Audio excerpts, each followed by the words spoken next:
میں شرطیہ کہہ سکتی ہوں، اگر آپ یہ دودھ پئیں گے تو مجھے 1 مہینے میں اپنے بچے کی ماں بنا دیں گے۔ منشا پورے وثوق سے کہہ رہی تھی۔ وہ اسے حیرت سے دیکھنے لگا اور اس کی طرف قدم بڑھانے لگا۔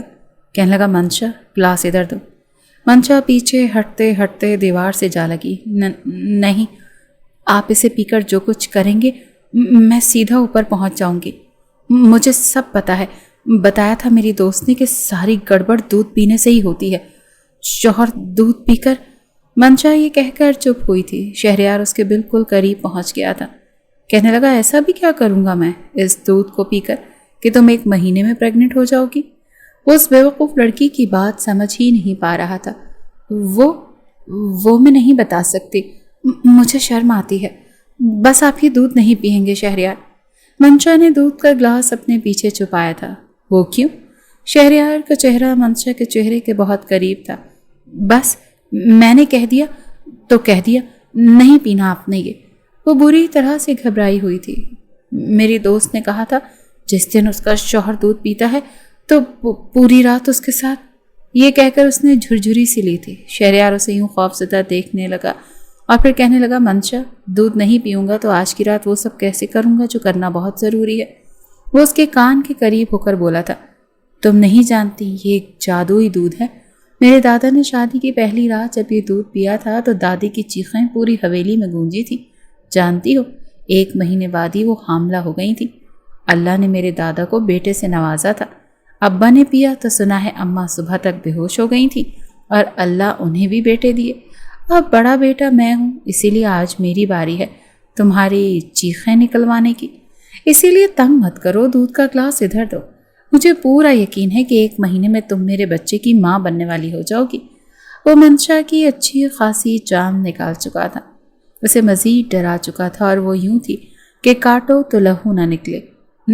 نہیں، میں آپ کو یہ دودھ نہیں پینے دوں گی۔ شہریار کہنے لگا، دودھ تو میں پی کر ہی رہوں گا۔ یہ کہہ کر وہ اس کے اور بھی قریب آیا اور اپنے دونوں ہاتھ اس کی کمر کے پیچھے لے گیا۔ اس سے پہلے کہ گلاس پکڑتا، منشا نے گلاس آگے کیا اور ایک ہی سانس میں پورا گلاس پی چکی تھی۔ شہریار کہنے لگا، یہ کیا کیا تم نے؟ دیکھو یہ مرد پیتے ہیں، اگر عورت پیے تو غضب ہو جاتا ہے، وہ مردوں والے کام کرنے لگتی ہے۔ یہ سن کر تو منشا اور بھی زیادہ ڈر گئی تھی۔ آپ کی وجہ سے مجھے پتہ نہیں چلا اور میں پی گئی۔ اوہو، اب کیا ہوگا؟ شہریار، وہ بری طرح گھبرائی تھی۔ وہ کہنے لگا، آگ لگ جائے گی تمہیں اور اسے ٹھنڈا کرنا بہت مشکل ہو جائے گا۔ اف، کیا کروں گا میں؟ تم نے تو مجھے بہت بڑی مشکل میں ڈال دیا۔ یہ سن کر منشا بری طرح سے ڈر گئی تھی۔ شہریار اس کی اڑی ہوئی رنگت دیکھ کر کہنے لگا، دیکھو یہ دودھ خاص مردوں کے لیے ہوتا ہے، اگر کوئی عورت پی لے تو اسے سائیڈ ایفیکٹ بھی ہو جاتا ہے، دل کی دھڑکن بہت تیز ہو جاتی ہے، چکر آنے لگتے ہیں، کچھ ہونے لگتا ہے۔ یہ سن کر تو منشا نے سیدھے اپنے دونوں ہاتھ ہی اپنے دل پر رکھے تھے۔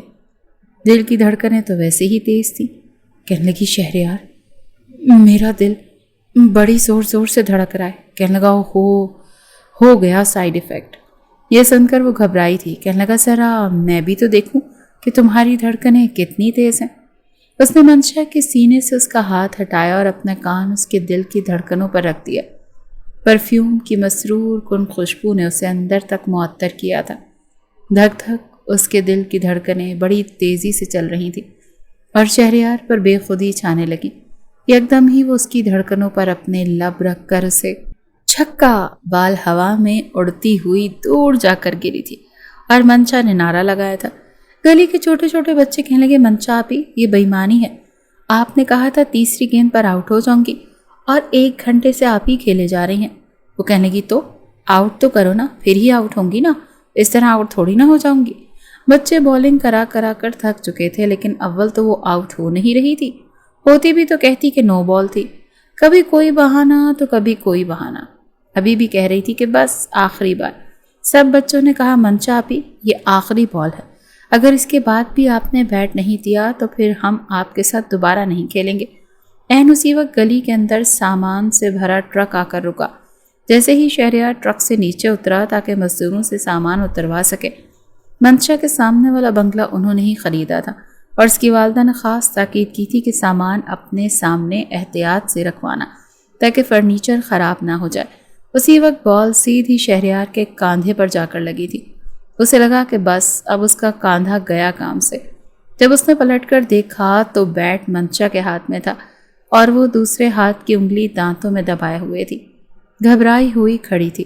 اس نے بڑے غصے سے اسے دیکھا اور سامان چھوڑ چھاڑ کر اس کے پاس آ گیا۔ کہنے لگا، اے لڑکی، یہ کیا حرکت ہے؟ وہ کہنے لگی، میں نے نہیں مارا۔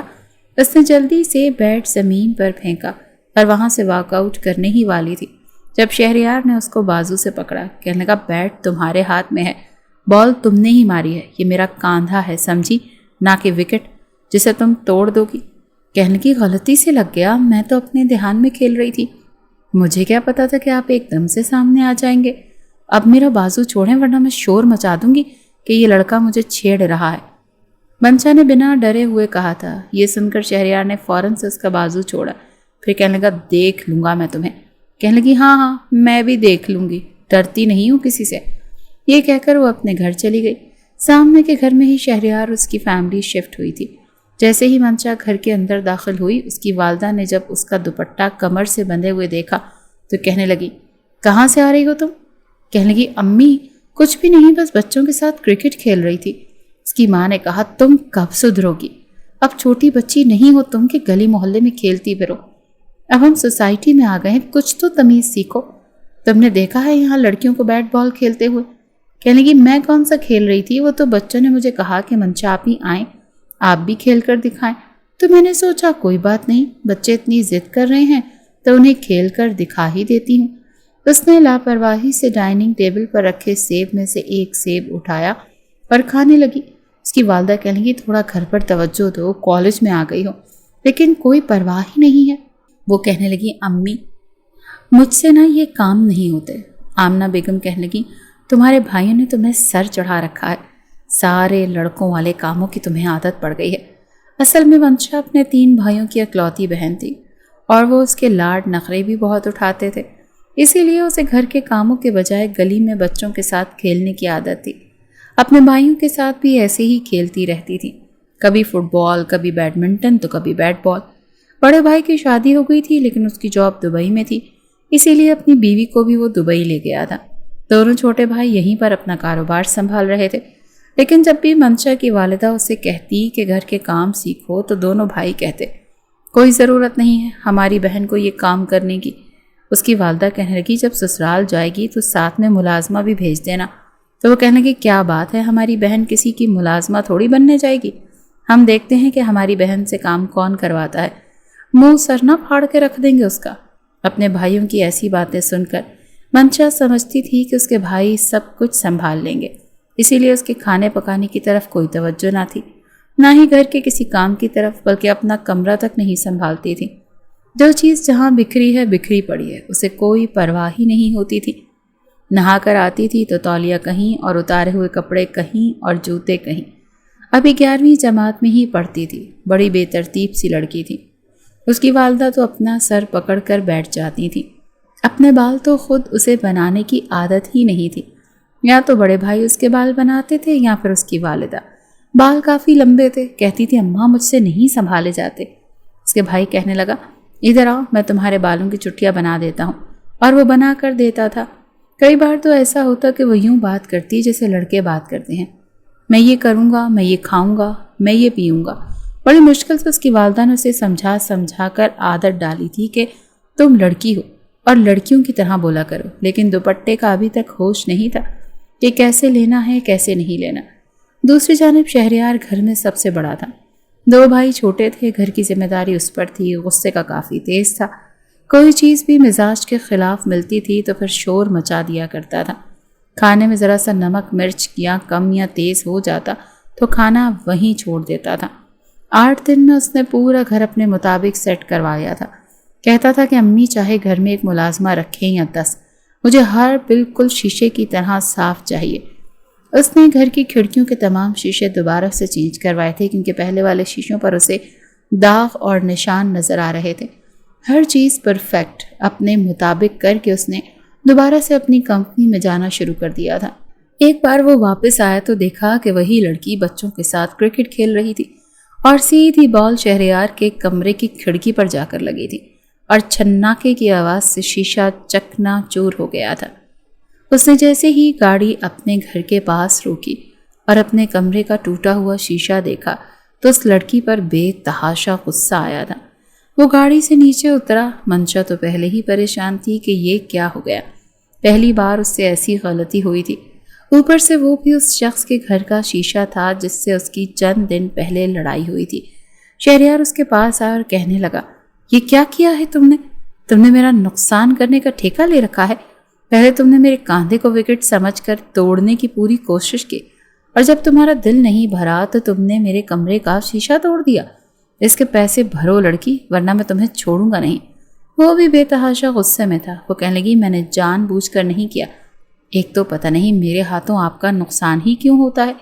بہرحال اس بار شہریار نے لحاظ نہیں کیا تھا، اس کی کلائی پکڑی اور اسے اس کے گھر کے پاس لے گیا۔ ڈور بیل بجائی تو دروازہ چوکیدار نے ہی کھولا تھا۔ کہنے لگا، بلاؤ اس کے گھر والوں کو، آج میں اس لڑکی کا دماغ درست کر کے رکھ دوں گا۔ چوکیدار جب اندر گیا تو اتفاق تھا کہ اس کا بھائی بھی گھر پر ہی تھا۔ جب اس نے کہا کہ بیگم صاحبہ باہر منشا بی بی کا ہاتھ ایک لڑکے نے پکڑا ہوا ہے اور بڑے غصے میں ہے، اس سے پہلے کہ اس کی والدہ باہر مین گیٹ تک پہنچتی، اس کا بھائی عباس پہنچ چکا تھا۔ جب اپنی بہن کا ہاتھ ایک نوجوان کے ہاتھ میں دیکھا اور بہن کو آنسو بہاتے دیکھا تو اسے تو جیسے آگ ہی لگ گئی تھی۔ کہنے لگا، یہ لڑکے، میری بہن کا ہاتھ چھوڑو۔ وہ کہنے لگا، اس کا ہاتھ آپ پکڑ کر رکھیں اگر آپ چاہتے ہیں کہ آپ کی بہن میرے ہاتھوں سے ضائع نہ ہو جائے۔ میرے کمرے کی کھڑکی کا شیشہ توڑا ہے اس نے اپنی اس بال سے۔ آئندہ اگر اس نے میرا کوئی بھی نقصان کیا تو یاد رکھیے گا، میں اسے چھوڑوں گا نہیں۔ عباس نے جب یہ سنا کہ غلطی منشا کی ہے تو جیب سے پیسے نکال کر دے دیے۔ کہنے لگا، آپ اپنا نقصان پورا کر لو۔ شہریار پیسے لے کر جا چکا تھا۔ بہرحال انہی دنوں شہریار کی والدہ اس کے لیے لڑکی دیکھ رہی تھی۔ جب انہوں نے پہلی بار پارک میں منشا کو دیکھا تو وہ انہیں بہت ہی پیاری لگی تھی۔ پہلی بار اس نے دوپٹہ بھی طریقے سے لیا اور اپنی والدہ کے ساتھ بیٹھی ہوئی تھی۔ تبھی شہریار کی والدہ نے ان کے پاس جا کر بیٹھ گئی۔ دونوں میں اچھی خاصی دوستی ہو چکی تھی۔ آمنہ بیگم اور رضوانہ بیگم کافی دیر ایک دوسرے سے باتیں کرتی رہیں۔ بہرحال جتنی دوستی ان دونوں میں تھی اتنا ہی شہریار منشا سے چڑھتا تھا، لیکن رضوانہ بیگم کو منشا شہریار کے لیے پسند آ گئی تھی۔ جب انہوں نے شہریار سے کہا کہ مجھے تمہارے لیے ایک لڑکی بہت اچھی لگی ہے، میں چاہتی ہوں کہ تمہاری شادی اس سے ہو جائے، وہ کہنے لگا، اماں آپ جانتی ہیں نا، مجھے سلجھی ہوئی تمیز والی لڑکیاں پسند ہیں۔ اگر وہ لڑکی ایسی ہی ہے تو مجھے کوئی اعتراض نہیں ہے۔ شہریار نے تو یہ بھی پوچھنے کی زحمت نہیں کی تھی کہ وہ لڑکی کون ہے۔ رضوانہ بیگم تو جیسے خوش ہو گئیں، کہنے لگی، ہاں نا، بہت اچھی لڑکی ہے۔ انہوں نے تو بس منشا کو ایک ہی بار دیکھا تھا اور وہ ان کے دل کو جا کر لگی تھی۔ ایک دو بار جب وہ آمنہ کے گھر گئیں تب بھی منشا تمیز کے دائرے میں ہی ان کے ساتھ بیٹھی تھی۔ سب کچھ بنایا آمنہ بیگم نے تھا، لیکن یہی کہا کہ منشا میرے ساتھ کام کرواتی ہے، لیکن منشا کو تو چائے تک بنانی نہیں آتی تھی۔ بہرحال رضوانہ بیگم نے جب شہریار کا رشتہ مانگا تو آمنہ بیگم کی تو باچھیں کھل گئیں۔ اچھے لوگوں سے بیٹی کا رشتہ آ گیا تھا اور انہیں تو امید ہی نہیں تھی۔ جب انہوں نے اشرف صاحب سے بات کی تو انہیں بھی شہریار میں کوئی برائی نظر نہیں آئی تھی۔ دوسری جانب شہریار بالکل انجان تھا کہ اس کا رشتہ کس آفت کی پڑیا سے طے ہو رہا ہے۔ اس نے تو پوچھنے کی زحمت نہیں کی تھی۔ اسے نہیں معلوم تھا کہ اس کی منگنی منشا سے ہونے والی ہے۔ دوسری طرف منشا کا رو رو کر برا حال تھا کہ وہ مر جائے گی لیکن اتنی کم عمر میں شادی نہیں کرے گی، کیونکہ وہ بھی 11ویں جماعت میں پڑھتی تھی۔ لیکن آمنہ بیگم نے اس رشتے کو غنیمت جانا تھا کہ پتہ نہیں بعد میں اس کی حرکتوں کا علم ہو گیا تو یہ رشتہ بھی کہیں ہاتھ سے نکل نہ جائے۔ اسی لیے اسے ڈانٹ ڈپٹ کر کہا تھا کہ چپ چاپ منگنی کی انگوٹھی پہن لو، شادی ابھی نہیں ہوگی۔ دوسری جانب رضوانہ بیگم کو شادی کی بہت جلدی تھی۔ وہ چاہتی تھی کہ ان کی بڑی بہو آ کر ان کا گھر سنبھال لے۔ یہ نہیں پتا تھا کہ منشا کو تو کچھ نہیں آتا۔ بہرحال آنن فانن سب کچھ بھی ارینج ہو چکا تھا۔ پہلی بار دونوں نے ایک دوسرے کو منگنی کے ہال میں ہی دیکھا تھا۔ شہریار تو جتنا حیران ہوتا اتنا کم تھا، اور یہی حال منشا کا تھا۔ اس کے تو وہیں پر آنسو ٹپ ٹپ گرنے لگے کہ یہ شخص تو غصے کا ویسے بھی بڑا تیز ہے، یہ تو اسے سانس لینے کی بھی اجازت نہیں دے گا۔ شہریار کہنے لگا، امی آپ نے اس لڑکی کو میرے لیے پسند کیا ہے؟ اسے سمجھ نہیں آ رہی تھی کہ اس کی ماں کو منشا میں کون سی خوبی نظر آئی، لیکن وہ کہنے لگی، یہ بہت اچھی لڑکی ہے، بالکل تمہارے مزاج کے عین مطابق۔ شہریار کو تو اپنی ماں کی بات سمجھ ہی نہیں آ رہی تھی اور نہ یقین آ رہا تھا۔